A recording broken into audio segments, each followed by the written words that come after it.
So ayun po, no, what's up sa inyo dyan mga guys. So for today's video is gagawa tayo ngayon ng vintage cake. So itong vintage cake na ito mga guys, ibang design naman siya, hard nga lang, no. So yung nakaraan ginawa natin is below. So let's go. Ayan. So diretso tayo sa design mga guys, kasi nga common naman yung pagpalaman, pag-frosting, diba? So alam naman natin yun na lagi natin ginagawa, kaya hindi na natin pinapakita. So ang gamit pala natin dyan mga guys, buttercream. Ayan, so 5-5 ka lang dyan, parang naglalaro.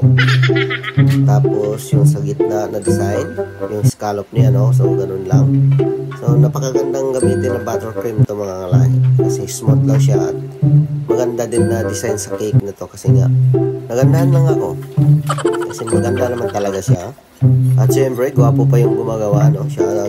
At sa mga gusto palang mag-order dyan mga kalay sa JC Del Cakes, i-search nyo lang JC Del Cakes. Pwede din kayong mag-diretso sa message sa akin, no? Ayan, tapos sa gilid, tapos sa taas, naman tayo. So ganun lang, may gayahan pala tayo dyan mga kalay sa cellphone, yung order ng customer mismo. Ayan, so parang naglalaro ka lang talaga dito mga kalay. Ulit-ulit lang yung ginagawa mo, 5-5 lang. Ayan, so ganun lang. Tapos yung maliit sa gilid. Okay. Ayan. So naglalaro lang talaga, no? Parang naglalaro ka lang pag nag-design. So ayan na yung kinalabasan mga kalay. Tapos naglagay pala tayo dyan ng mga pang-shiny sa cake natin, no? Ayan. Okay, so yan na yun mga kalay, di ba? Ang ganda.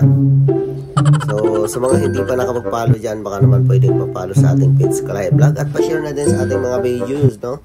So ayan, solid yung paggagawa natin kasi nga maganda. Okay, tapos may sulat pala yan mga kalay. So ayan na yung sulat dyan, happy birthday dolls. Ayan. So yun lang po ng mga kalay, maraming salamat sa panunood at laging nakasuporta dyan. Shoutout sa inyo dyan. Yun lang yun, no? Maraming salamat. Peace out. God bless you. Ayan, ang ganda na. Okay kayo.